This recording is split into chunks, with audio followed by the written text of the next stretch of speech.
Bronchitis McGee here, internet's busiest femboy self-improvement YouTuber, internet's only femboy self-improvement YouTuber. If you're on this channel, you're either an emotional, sensitive, feminine man, or femboy, or submissive man. And because of that, I know that you are likely into anime and video games. Big time, if not nerd culture, big time media culture in general. Maybe you're like a bit higher form. Maybe you're into like really good literature and stuff like that. The thing is, if you don't go outside enough, if you just stay home all day, like work, and then like consume media, even if it's good media, like books and self-improvement content, but it's probably not, it's probably anime and video games.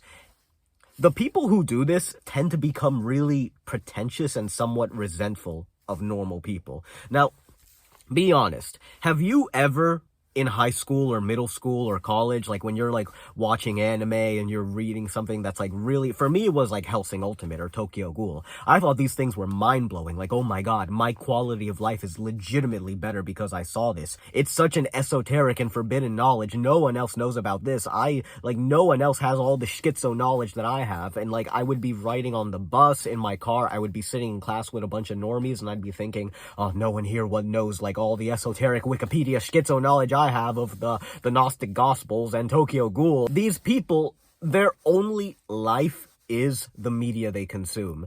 All the way down from anime to esoteric biblical and religious knowledge. Because they don't make time to have a normal life. They don't schedule like, oh, hey, I should call my friends to set up something this weekend. Maybe we should go hiking. Maybe we should go to a roller rink. I've never been there before. Maybe we should go ice skating. Maybe I could find a girl there. And even if I don't, I'd still have time with my friends. Maybe I should make a date with my mom for Valentine's Day.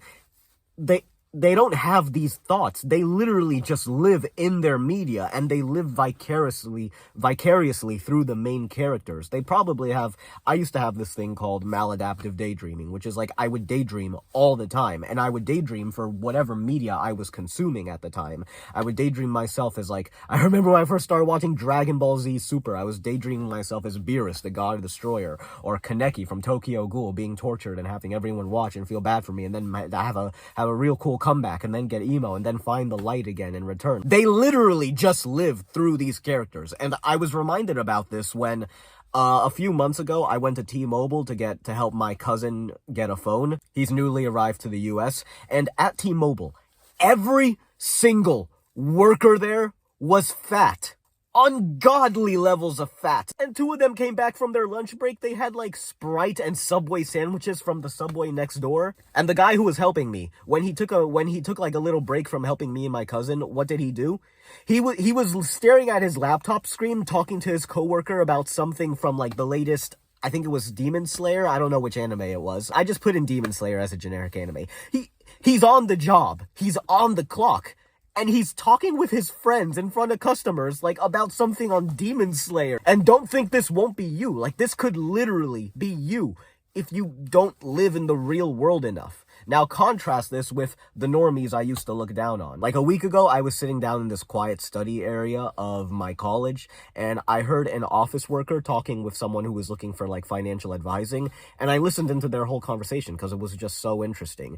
He was in the military for, like, 6 years deployed, and the way she found out was like, excuse me, are you in the military? He said, oh yeah, I am. How do you know? And she's like, you give off the vibe. Like, I have a nephew in the military. I know someone else in the military. Like, you give off the feeling. And I listened to their whole conversation. She was talking about her nephew, how the people in the military told him he's a quiet leader, how he got married and how he wasn't thinking about it, what the job he has now, how he used to be a medic, and how the guy she's talking to right now is a medic, the one she's currently having conversation with. And I thought that was just so interesting. These people have so much more life experience than me. I can't believe I used to think that I was more knowledgeable than people like this just because I watched frickin' Tokyo Ghoul and Hellsing Ultimate. And even just now, I was listening to the workers, the physical therapist and the guys at the main office desk. I was listening to them talk about, like, life. They were just talking about how, like, about his classes, the guy at the front desk, about what the teacher was like, and about how he thought the physical therapist would be a good teacher, and how he would enjoy night shifts more. And then this lady came in. I didn't hear too much about this, but she was talking about her daughters, and about her daughters' relationships, and how they felt, like, overwhelmed by life and stuff like that. And I felt like it would be amazing to work here. It would be amazing to talk with people like this and hear about their life and gain experience and all that. And obviously self-improvement, like, is good for certain things. Like, it's good for being muscular. It's good for, like, having good mental health. But you need to live life, man. Do not consume too much content all the time. You need to schedule time and day for, like, literally just call your friends, set something up, and go out. Because if you don't, your life is going to pass you by. I hope you learned something from this video, and remember, it's not learning if your behavior doesn't change. Peace, brother.